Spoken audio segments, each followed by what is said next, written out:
ፋይናሊ የዘንድሮ የ12ኛ ክፍል ብሔራዊ ፈተና ተሰጥቶ አልቋል። አይ ነው በጣም ደስ የሚል ፊሊንግ ነው ያለው። ለማትሪክ መጨናነቅ፣ የተለያዩ ፕሪቪየስ ኤግዛሞችን ማገላበጥ፣ እንቅልፍ አልባ ሌሊቶችን ማሳለፍ ምናምን አበቃለት። ይሄን ኤግዛክት ፊሊንግ ላስት ይር ኤክስፒሪየንስ አድርጌው ነበረ።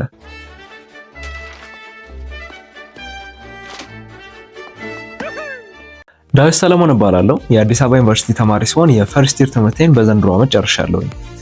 አምና ከማትሪክ በኋላ የዩኒቨርሲቲ ምርጫ አዲስ አበባ ዩኒቨርሲቲ ነበረ፣ ግን ፕሮሰሱ እንደ በፊቶቹ ዓመታት አልነበረም። ሰደንሊ አዲስ አበባ ዩኒቨርሲቲ ራስ ገዝ ዩኒቨርሲቲ ሆኖ የራሱ አድሚሽን ፕሮሰስ ጀመረ። በፊት እንደ ሌሎች ዩኒቨርሲቲዎች የሆነ ፎርም ላይ በቅደም ተከተል ትሞሉና ውጤታችሁ ፊት የሚያደርግ ከሆነ ጆይን ታደርጉ ነበረ። ካለፈው ዓመት ጀምሮ ግን አዲስ አበባ ዩኒቨርሲቲ ለመግባት የኢንትራንስ ሪዛልታችሁ ብቻ በቂ አይደለም። ግዴታ የዩኒቨርሲቲውን መግቢያ ፈተና ወይንም ደግሞ ዩኤቲ የሚባለውን ማለፍ ይጠበቅባቸዋል እና እንደ መጀመሪያ ባች ትንሽ ፕሮሰሱ ግራ ያጋባ ነበረ። ግን ዛሬ በዚህ ቪዲዮ እኔ ፐርሰናሊ ከገጠሙኝ ነገሮች በመነሳት አዲስ አበባ ዩኒቨርሲቲ ለመግባት ማወቅ አለባችሁ ብዬ የማስባቸውን እንዲሁም በአጠቃላይ ስለ አድሚሽን ፕሮሰሱ የምነግራችሁ ነው። በቅድሚያ ግን ቪዲዮን ከመጀመራችን በፊት እንድታውቁት የምፈልገው ነገር በዚህ ቪዲዮ የምነግራችሁ ነገሮች የባለፈው ዓመት ፕሮሰስ ላይ የነበሩትን ሲሆን በዚህ ዓመት ኤግዛክትሊ ሊደገሙ ላይደገሙም ይችላሉ። ይሄን የምላችሁ ከቅርብ ዓመታት ወዲህ እንደምታውቁት በትምህርት ስርዓቱ ላይ በየዓመቱ አዲስ ነገር ይፈጠራል፣ አዳዲስ ፕሮሰሶች ይጀምራሉ። እያንዳንዷ ነገር ኤግዛክትሊ ትደገማለች ማለት ባንችልም ቤዚክ ፕሮሰሱ ግን ተመሳሳይ ስለሚሆን እያንዳንዷን ትደገማለች ብዬ ማሰባትን ነገር ከበር ለማድረግ እሞክራለሁ። በቅድሚያ ማወቅ ያለባችሁ ስለ ዩኒቨርሲቲው መግቢያ ፈተና ነው። በፊት እንደምታውቁት በማትሪክ ውጤታችሁ ነበረ ወደ ዩኒቨርሲቲ የምትገቡት። አሁን ላይ ግን ዩኒቨርሲቲው የራሱ የሆነ መግቢያ ፈተና አዘጋጅቷል። ፈተናው ዩኤቲ ወይንም ደግሞ አንደርግራጁዌት አድሚሽን ቴስት በመባል ይታወቃል። ቤዚክሊ የአፕቲቲዩድ አይነት ይዘት ያለው ፈተና ነው። የተለያዩ የማትስ እንዲሁም የኢንግሊሽ ጥያቄዎችን የያዘ አይነት ፈተና ነው። ፈተናው የሚሰጠው ኦንላይን የተለያዩ ኤግዛም ሴንተሮች ላይ ነው የሚሰጠው። እነዚህ ኤግዛም ሴንተሮች ለእናንተ ቅርብ የሆኑ የተለያዩ ዩኒቨርሲቲዎች ሊሆኑ ይችላሉ። ለምሳሌ የአዲስ አበባ ልጅ ከሆናችሁ እዚሁ አዲስ አበባ ዩኒቨርሲቲ ትፈተናላችሁ። ሌላ አካባቢ ከሆናችሁ ደግሞ ለእናንተ ቅርብ የሆነ ዩኒቨርሲቲ ሄዳችሁ ኦንላይን ፈተናው ይሰጣችኋል ማለት ነው።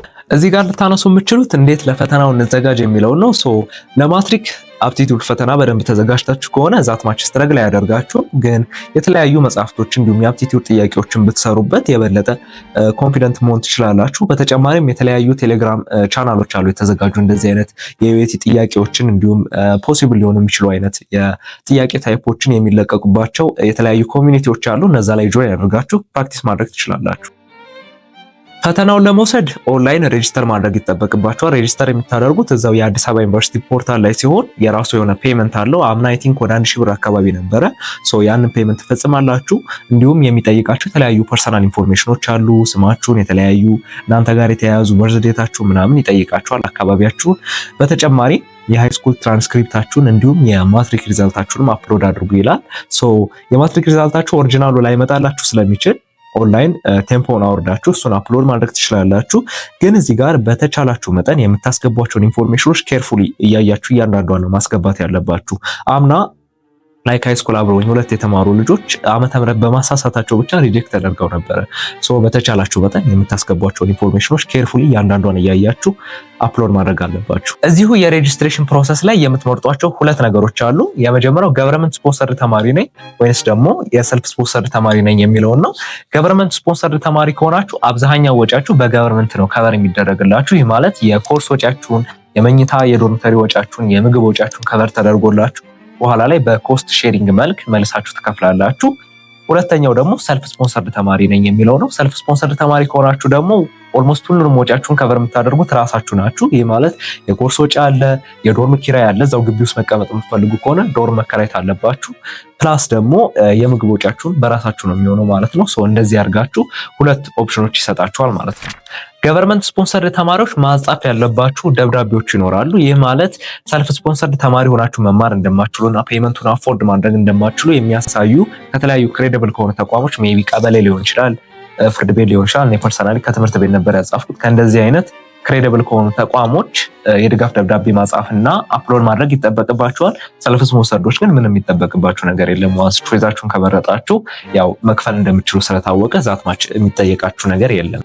ሌላው እዚሁ ሬጂስትሬሽን ፕሮሰስ ላይ የሰልፍ ስፖንሰርድ ተማሪዎች ፊልዳችሁን ትመርጣላችሁ። እስከ 3 ፊልድ ድረስ ያስመርጣችኋል። እዛው ላይ በቅደም ተከተል ትመርጡና የዩኤቲ ስኮራችሁ ታይቶ ውጤታችሁ ፊት የሚያደርገው ፊልድ ላይ ትገባላችሁ። ገቨርንመንት ስፖንሰርዶች ጋር ግን ይሄ ፕሮሰስ የለም። እናንተ ዳይሬክትሊ ፍሬሽማን ይራችሁ ገብታችሁ ጂፒያችሁ ታይቶ ነው ወደምትፈልጉት ፊልድ የምትገቡት። ግን ሰልፍ ስፖንሰርዶች ቀድማችሁ ገና ዩኤቲ ሪዛልት እንደወጣ ፊልዳችሁን ለይታችሁ ነው የምትገቡት ማለት ነው። ሶ ዋንስ የዩኤቲ ኤግዛማችሁን ከወሰዳችሁ በኋላ ለገቨርንመንት ስፖንሰር ተማሪዎች 50% የማትሪክ ውጤት ሲደመር 50% የዩኤቲ ውጤት ይደረግና ከቶፍ ፖይንት ይዘጋጅላቸዋል።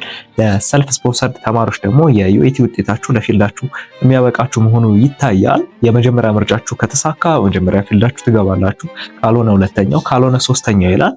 አይ ቲንክ ሶስቱም ካልተሳካ ደግሞ እንደ ገቨርንመንት ስፖንሰር ተማሪዎች የፍሬሽማን ውጤታችሁ ታይቶ ነው ፊልድ የምትመርጡት ማለት ነው።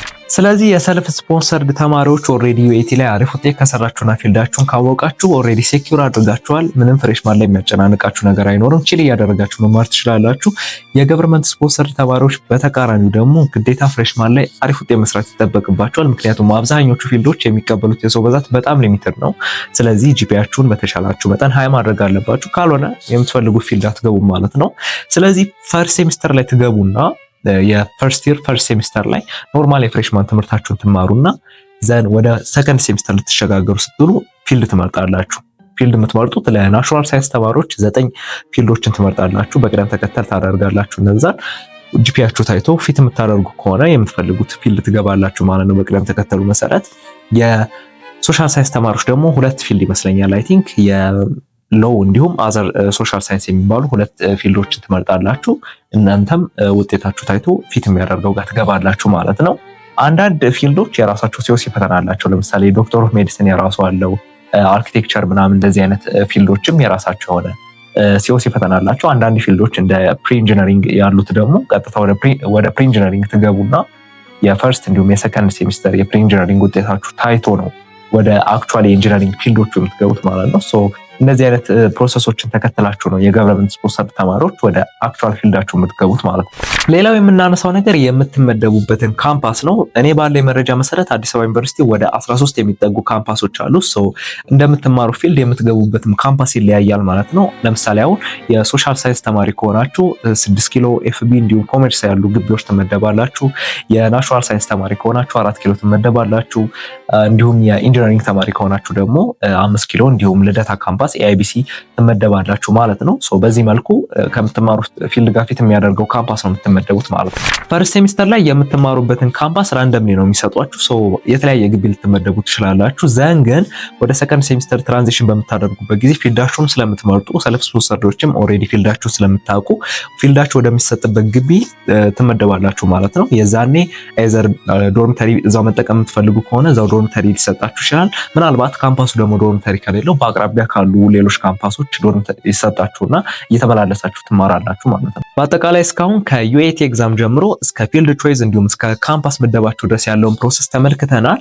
እስካሁን ያየነውን ሪካፕ ለማድረግ ያክል የመጀመሪያው ነገር ዩኒቨርሲቲው የራሱ የሆነ መግቢያ ፈተና ወይም ዩኤቲ የሚባል ፈተና አዘጋጅቷል። ፈተናው የኤስኤቲ ወይም የአፕቲቲዩድ አይነት ይዘት ያለው ሲሆን ማትስ እንዲሁም እንግሊዝን ከቨር ያደርጋል። ሶ እነዚህ ትምህርቶች ላይ መዘጋጀት ይጠበቅባቸዋል።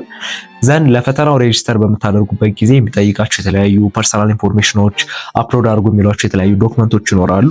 እነዚህን ነገሮች በተቻላችሁ መጠን ኬርፉሊ መሙላት አለባችሁ። ከዚህ በኋላ የሚሆነው 2 የምትመርጧቸው ነገሮች አሉ። ገቨርንመንት ስፖንሰርድ ነኝ ወይስ ሰልፍ ስፖንሰርድ ነኝ የሚለውን ነው። ገቨርንመንት ስፖንሰርድ ከሆናችሁ በገቨርንመንት ወጪያችሁ ከቨር ይደረግላችኋል። ፊልዳችሁን የምታውቁት ከፈርስት ሴሚስተር በኋላ ውጤታችሁ ታይቶ ነው የሚሆነው። ሰልፍ ስፖንሰርድ ተማሪዎች ደግሞ ራሳችሁ ወጪያችሁን ከቨር አድርጋችሁ ነው የምትማሩት።